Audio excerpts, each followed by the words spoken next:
জাভাতে this keyword ব্যবহারের টিউটোরিয়ালে আপনাদের স্বাগত।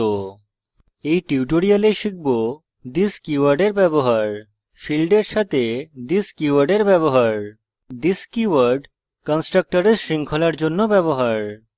এখানে উবুন্টু সংস্করণ 1110, জেডিকে 16 এবং এক্লিপসে 370 ব্যবহার করছি।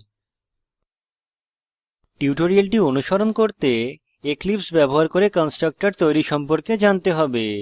না হলে প্রাসঙ্গিক টিউটোরিয়ালের জন্য আমাদের ওয়েবসাইট পরিদর্শন করুন। এখন আমরা this কীওয়ার্ডের ব্যবহার দেখব। কনস্ট্রাক্টরে this হল বর্তমান অবজেক্টের রেফারেন্স। this ব্যবহার করে আমরা কনস্ট্রাক্টরের মধ্যে বর্তমান অবজেক্টের যে কোনো সদস্য রেফার করতে পারি। এখন আমরা ফীল্ডের সাথে this কীওয়ার্ডের ব্যবহার দেখব। this কীওয়ার্ড আমাদের নামের দ্বন্দ্ব এড়াতে সাহায্য করে। আমরা এখানে একটি এইরকম উদাহরণ দেখতে পারি। এটি করতে এক্লিপসে খোলা যাক। স্টুডেন্ট ক্লাস খুলুন, যা আমরা আগের টিউটোরিয়ালে তৈরি করেছি। ডিফল্ট কনস্ট্রাক্টর কমেন্ট করুন। একটি প্যারামিটারের সাথে কনস্ট্রাক্টর কমেন্ট করুন।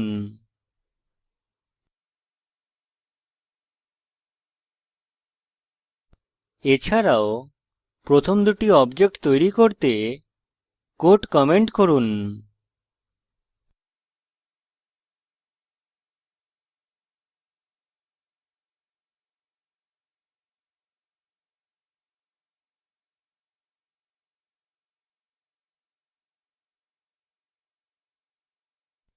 এখন প্যারামিটারাইজড কনস্ট্রাক্টর লক্ষ্য করুন। the roll number এবং the name আর্গুমেন্ট কনস্ট্রাক্টরে পাস করেছে। roll number এবং name হল ইনস্ট্যান্স ভ্যারিয়েবল। এখন আর্গুমেন্টকে নিজেই roll number এবং name এ পরিবর্তন করি।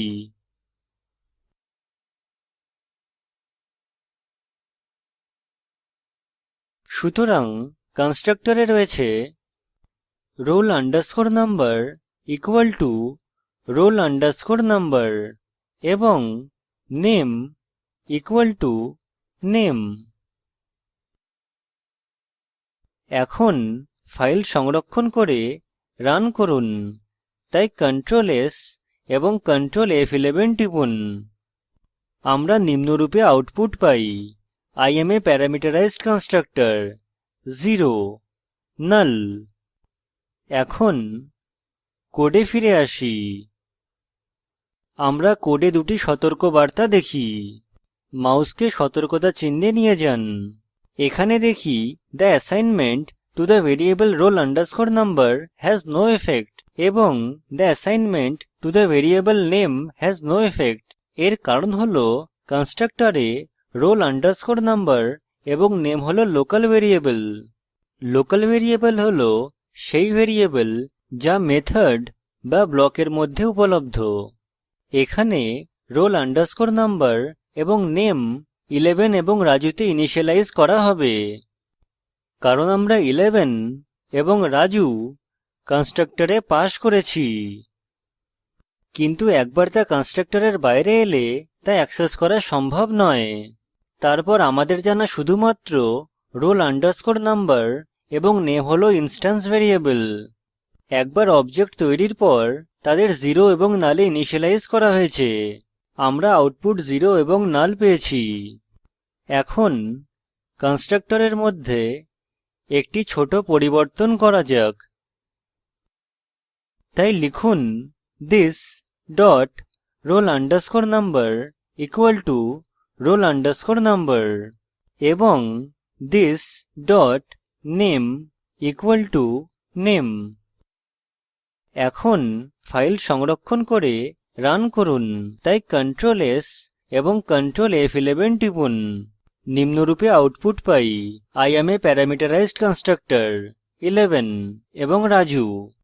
এর কারণ হল this dot roll underscore number এবং this dot name instance variable roll underscore number এবং name এ রেফার করে এবং এখানে roll underscore number এবং name হল argument যা মেথডে পাস করা হয়েছে local এবং instance ভ্যারিয়েবলের মধ্যে দ্বন্দ্ব এড়াতে আমরা this keyword ব্যবহার করি এখন কন্সট্রকটরের শৃঙ্খলার জন্য আমরা this কীওয়ার্ডের ব্যবহার দেখব this কীওয়ার্ডের ব্যবহার কন্সট্রকটরে অন্য কন্সট্রকটর কল করতে পারি কন্সট্রকটর একই ক্লাসে হতে হবে একে explicit কনস্ট্রাক্টর ইনভোকেশন বলে এখন স্টুডেন্ট ক্লাসে ফিরে আসি যা আমরা তৈরি করেছি এখন কমেন্টগুলি মুছে ফেলুন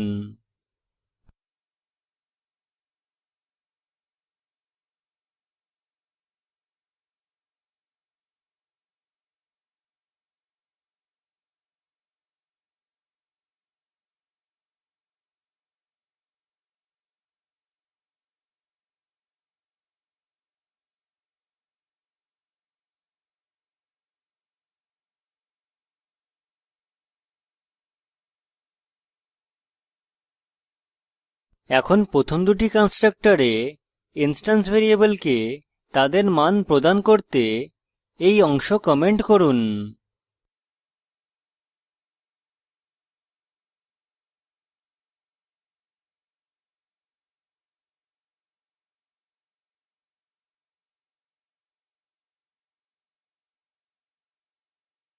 তারপর সেই অংশ কমেন্ট করুন যা দ্বিতীয় এবং তৃতীয় অবজেক্ট তৈরী করে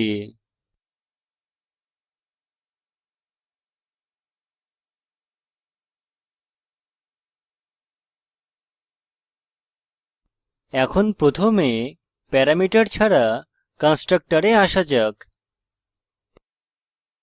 কোঁকড়া বন্ধনীর পর লিখুন this প্রথম বন্ধনীতে 11 এবং সেমিকোলন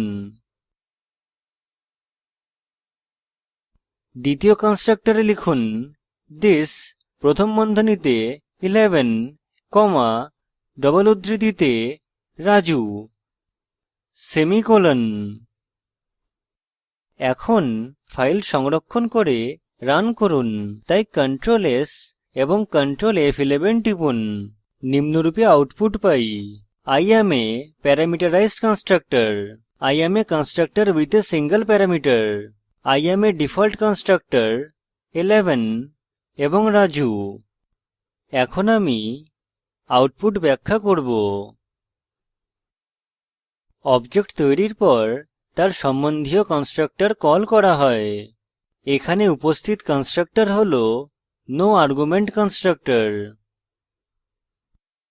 কন্ট্রোল কন্সট্রকটরে প্রথম লাইনে আসে এটি this বন্ধনীতে 11 স্টেটমেন্ট কার্যান্বিত করে সুতরাং এটি সেই কন্সট্রকটর কল করে যা একক ইন্টিজার আর্গুমেন্ট গ্রহণ করে তারপর কন্ট্রোল this প্রথম বন্ধনীতে 11 কমা রাজুতে আসে সুতরাং এটি কন্সট্রকটর কল করে যা একটি ইন্টিজার এবং একটি স্ট্রিং গ্রহণ করে সুতরাং এই কন্সট্রকটর এক্সিকিউট হয়েছে এবং আমরা output pi I am a parameterized constructor এখন ইনস্ট্যান্স ভ্যারিয়েবল 11 এবং রাজুতে ইনিসিয়েলাইজ করা হবে এখন কন্ট্রোল কলিং কন্সট্রকটরে ফেরৎ যায় সুতরাং দ্বিতীয় কন্সট্রকটর এক্সিকিউট করা হয় আমরা output pi I am a constructor with a single parameter তারপর কন্ট্রোল প্রথম কন্সট্রকটরে যায় এবং এক্সিকিউট করে আমরা output pi I am a default constructor তারপর studentDetail মেথড এক্সিকিউট করা হয় আমরা 11 এবং রাজু পাই একটি ছোট পরিবর্তন করি এই this স্টেটমেন্টকে কন্সট্রকটরের শেষে রাখুন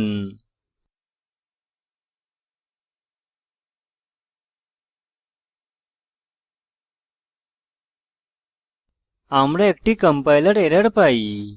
মাউসকে এরর চিহ্নে নিয়ে যান।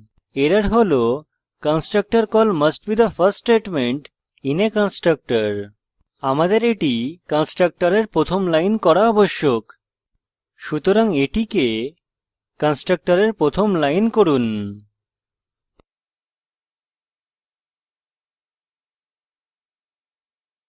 এখন আমরা দেখি যে এরর চলে গেছে। এই টিউটোরিয়ালে আমরা শিখেছি ফীল্ডের সাথে থিস কীওয়ার্ডের ব্যবহার, কনস্ট্রাক্টরের শৃঙ্খলার জন্য এর ব্যবহার, থিস কীওয়ার্ড কিভাবে কনস্ট্রাক্টরে ব্যবহার করা উচিত।